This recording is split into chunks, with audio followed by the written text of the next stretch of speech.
Professor Konotey-Ahulu, 20 years ago, you published a well-documented book, The Patient with Sickle Cell Disease. Last July, we were at the first Global Sickle Cell Disease Congress in Accra, Ghana, where you received an award in recognition of your outstanding contribution to care and research for the sickle cell disease patient, and last October you received the 2010 Third World Academy of Sciences Regional Prize on Public Understanding and Popularization of Science.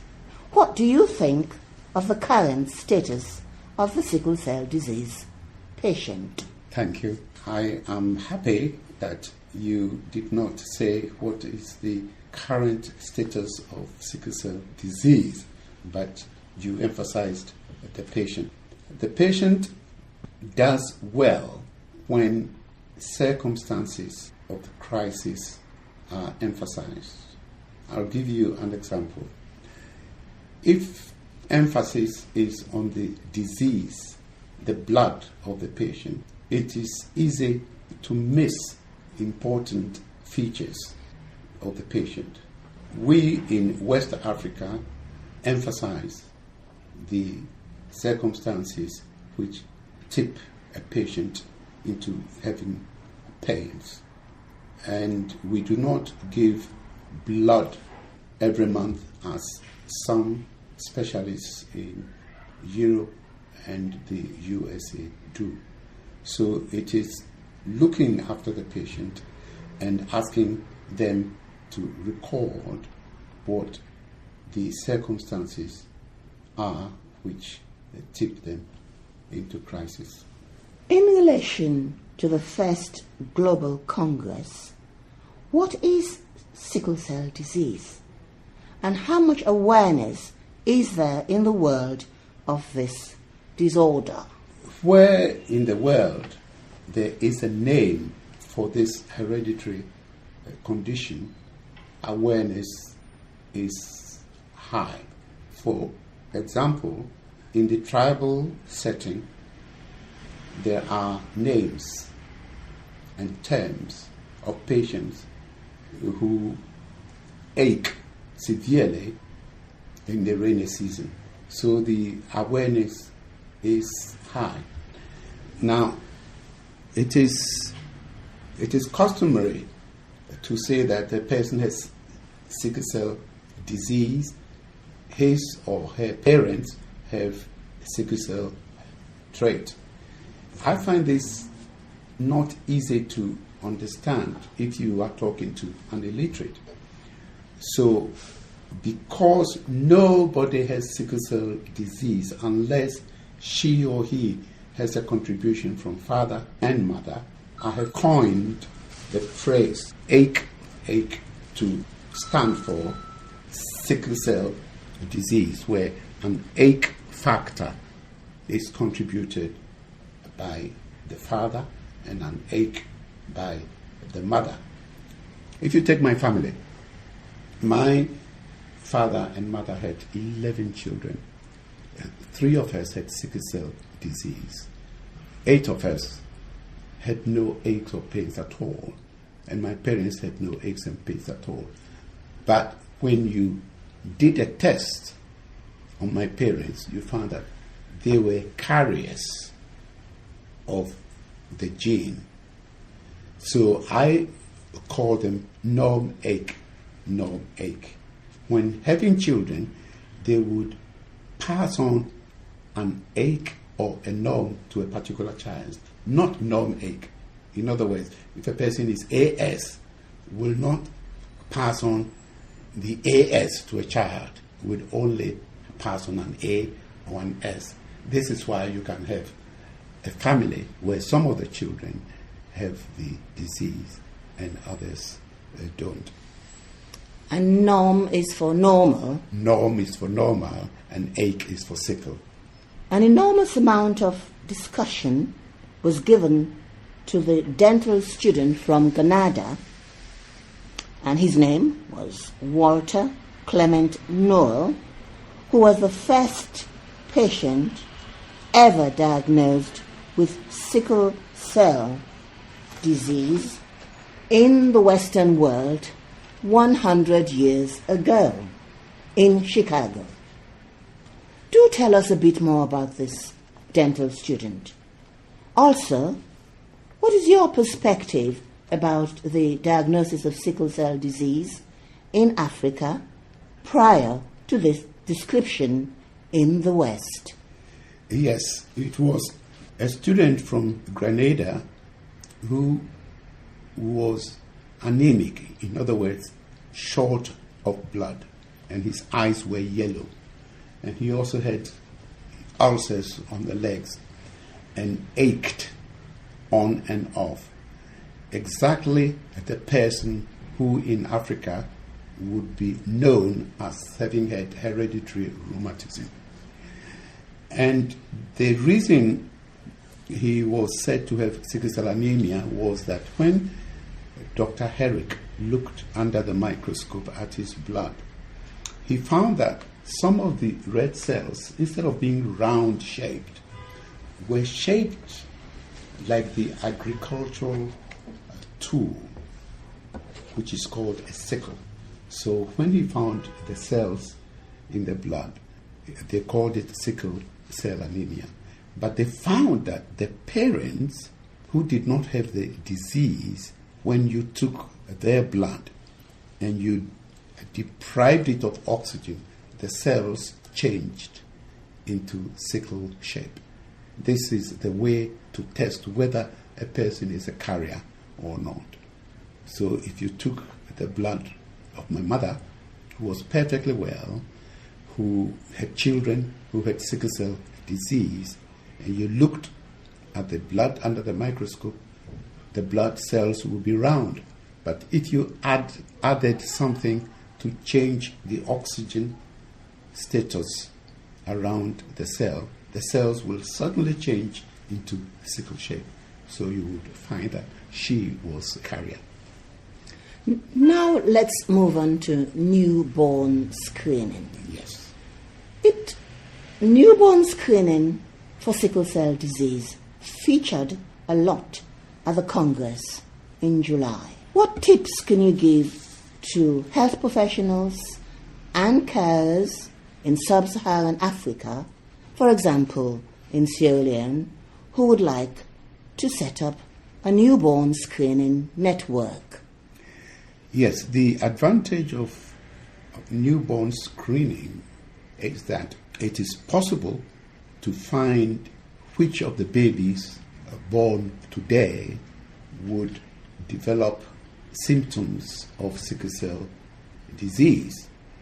And if they were found, the parents would be advised how to look after them.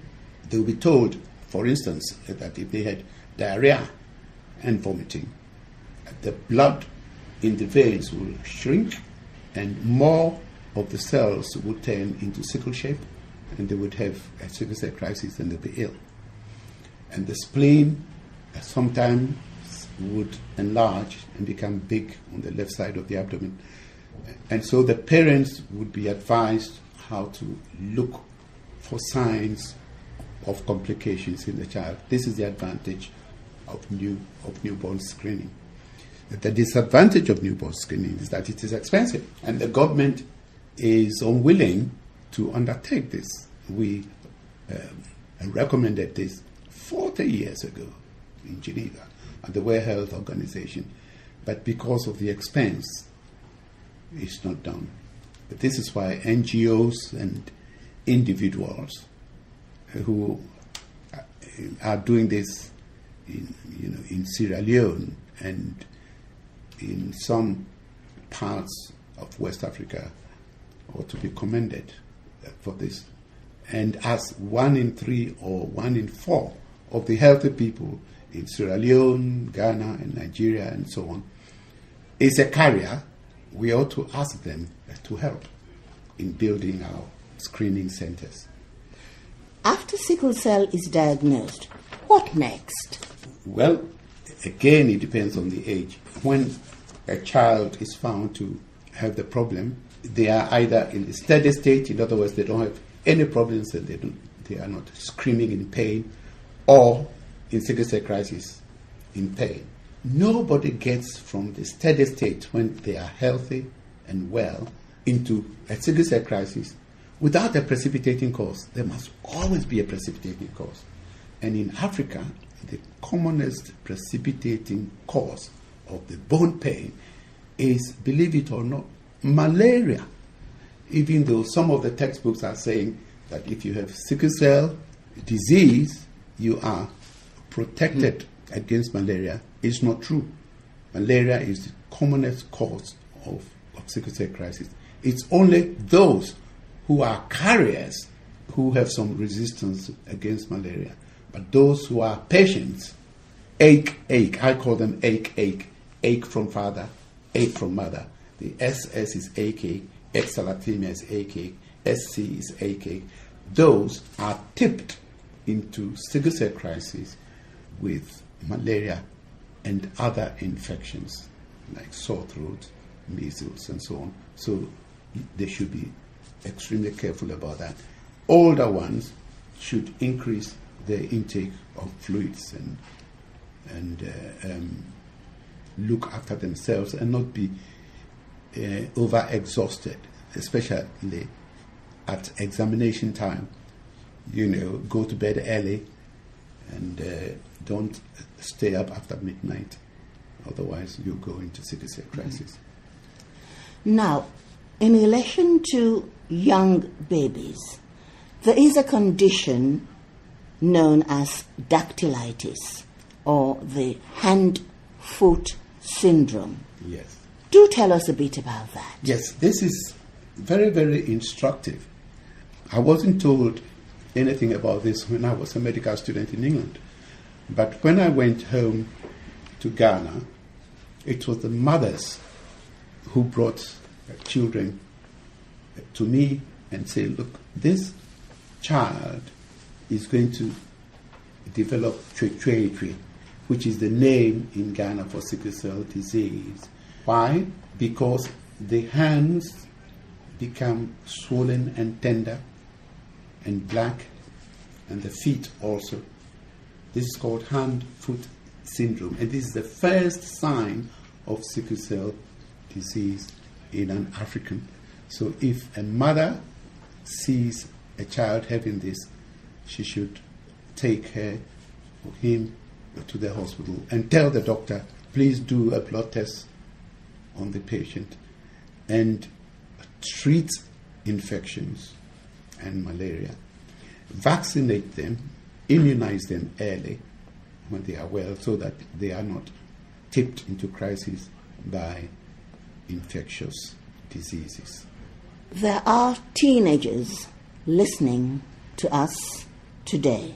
What advice can you give to these teenagers with sickle cell disease to avoid having frequent, painful burn crises? The advice I would give them is to be careful of who their friends are. Some of their friends want them to do exactly the things that they are also doing, like smoking and drinking and staying up late. When you smoke, your lungs, which need oxygen, will be full of smoke, and there will be more sickle cells. So don't smoke. Don't drink alcohol, because alcohol reduces how you breathe, and the red cells require oxygen. So discipline yourself and exercise. Don't go swimming in the sea, and don't go camping with your friends. Look after yourself, and you'll do well. And if you're a young girl, don't get pregnant, because there are complications, and you need somebody who loves you. Sickle cell disease girls are beautiful, so everybody is after them. So they must be very careful to get the man who loves them eventually. So what you're saying is avoid stress, avoid infection, Quite right. avoid extreme temperatures, Yes. extreme heat, extreme cold, Right. eat a well-balanced diet, Indeed. and of course, drink lots of water. Indeed. Indeed. Having said that, it's good that you mention extreme temperatures. When you sweat a lot, you lose salt and water. So whenever you sweat a lot, even though you are in the steady state and you are not in crisis, increase your salt intake, increase your water intake. And if you live in a place where you have lots and lots of coconuts, as in Freetown, drink a lot of coconut juice, because this helps in the clearing of jaundice as well. In the case of the adult patient, what suggestions can you give to him or her to continue to cope with sickle cell disease? Well, the same advice: don't do what other adults do. Heavy exercise and things, especially if you are SC. Heavy exercise causes a bit of bleeding into the eye. And keep your hair short, because when you comb your hair, you shake it, and there may be bleeding into your eye. And don't smoke, and don't drink, don't stay up late. There is an adult SS in his 60s who is the manager of a bank in Ghana, and he does a lot of entertainment. And he gave a talk in London here at our first Achievers meeting. The topic of his talk was how I can get myself into sickle cell crisis. And he educated all of us. He said at a cocktail party, before he starts the cocktail party at 8 o'clock, he tells them, I will be away from here at 9:30. And I want to tell you before I go, because if I don't, I shall have problem at 1 a.m. So he knows he goes to bed at 10, 10:30 at the latest. And this man is 61. He's got a degree, and he is a postgraduate, and he is a bank manager, happily married to a norm lady, so that none of the children is ache. He himself is ache. So when you're adult, check your girlfriends and the future wife. If you marry somebody who's a trait, then after 1 or 2 children, stop there. Because your next child may have the ache of your spouse and your own ache to have ache. But when you have ache, don't panic, because there are adults who have the disease. Befriend them and ask them how they have been able to get to the age of 50, 60, and even 70. So the key is to know what triggers a crisis. Absolutely. Thank you. The Sierra Leone Sickle Cell Society has 2 clinics. The main clinic is at 25 Thomas Street in the city centre, and the other clinic is at the east end of the city at 86 Kisi Road. Now, this NGO has a dedicated staff that cares for all sickle cell disease patients who attend these clinics, free of charge, with generous help from specialist doctors as well as a private laboratory in the city. The Sickle Cell Carers Awareness Network provides similar services in Kono. Partnership was emphasized a lot at the Accra Congress. What is your view on partnership? I think it is excellent, and I think the person who is being helped should know what they want. In other words, you in Sierra Leone and we in Ghana, if there's anybody from abroad who's going to help us, we ought to know what we want before they can.